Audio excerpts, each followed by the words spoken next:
POCSO കേസിൽ നടൻ കൂട്ടിക്കൽ ജയചന്ദ്രന് മുൻകൂർ ജാമ്യം. സാക്ഷികളെ സ്വാധീനിക്കാൻ പാടില്ല എന്നും ജാമ്യം ദുരുപയോഗം ചെയ്യരുതെന്നും സുപ്രീം കോടതി നിർദ്ദേശിച്ചു. ആർ അച്യുതൻ വിവരങ്ങളുമായി ചേരുന്നുണ്ട് ഡൽഹിയിൽ നിന്ന്. അച്യുതൻ, ഉപാധികളോടെയാണ് ജാമ്യം അനുവദിക്കുന്നത്. ഉപാധികൾ എന്തൊക്കെ, കോടതി വ്യക്തമാക്കിയത് എന്തൊക്കെ? അച്യുതൻ.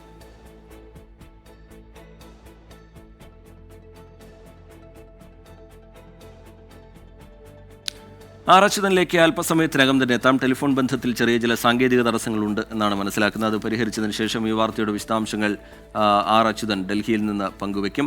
പോക്സോ കേസിൽ നടൻ കൂട്ടിക്കൽ ജയചന്ദ്രന് മുൻകൂർ ജാമ്യം ലഭിച്ചിരിക്കുന്നു സുപ്രീം കോടതിയിൽ നിന്ന്.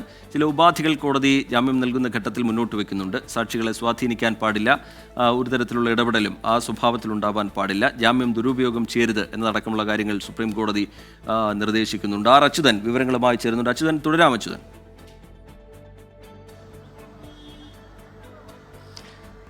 റിജിത്ത്, ഈ പോക്സോ കേസിലാണ് ഇപ്പോൾ നടനായിട്ടുള്ള കൂട്ടിക്കൽ ജയചന്ദ്രന് മുൻകൂർ ജാമ്യം സുപ്രീം കോടതി നൽകിയിരിക്കുന്നത്. ചീഫ് ജസ്റ്റിസ് നാഗരത്നയുടെ ബെഞ്ചാണ് ഈ മുൻകൂർ ജാമ്യാപേക്ഷ പരിഗണിച്ചതും അതിൽ ഇപ്പോൾ ഈ മുൻകൂർ ജാമ്യം നൽകിയിരിക്കുന്നത്. സാക്ഷികളെ സ്വാധീനിക്കാൻ പാടില്ല, നൽകുന്ന ജാമ്യം അത് ദുരുപയോഗം ചെയ്യാൻ പാടില്ല, അന്വേഷണവുമായി സഹകരിക്കണം, ഉപാധികൾ ലംഘിച്ചാൽ മുൻകൂർ ജാമ്യം റദ്ദാക്കും എന്ന നിർദ്ദേശങ്ങളോടുകൂടിയാണ് കൂട്ടിക്കൽ ജയചന്ദ്രന് ഇപ്പോൾ മുൻകൂർ ജാമ്യം നൽകിയിരിക്കുന്നത്. എന്നാൽ ഇതിൽ ഈ ജാമ്യം നൽകിയ ഘട്ടത്തിൽ തന്നെ ചില കാര്യങ്ങൾ അത് സംസ്ഥാനം ചൂണ്ടിക്കാട്ടുകയുണ്ടായി.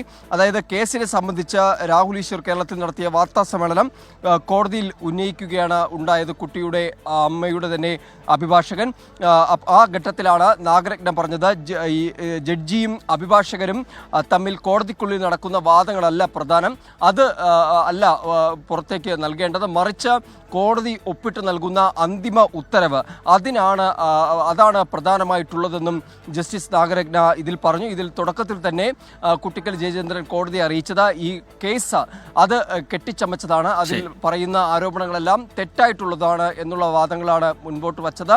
എന്നാൽ സംസ്ഥാന സർക്കാർ അടക്കം ആ മുൻകൂർ ജാമ്യാപേക്ഷയെ എതിർത്ത രംഗത്ത് നിൽക്കുകയാണ് ചെയ്തത്. അതായത് ആരോപണങ്ങൾ ഡൽഹിയിൽ നിന്ന് വിശദാംശങ്ങൾ നൽകുകയാണ്. പോക്സോ കേസിൽ നടൻ കൂട്ടിക്കൽ ജയചന്ദ്രന് ഉപാധികളോടെ മുൻകൂർ ജാമ്യം അനുവദിച്ചിരിക്കുകയാണ് സുപ്രീം കോടതി.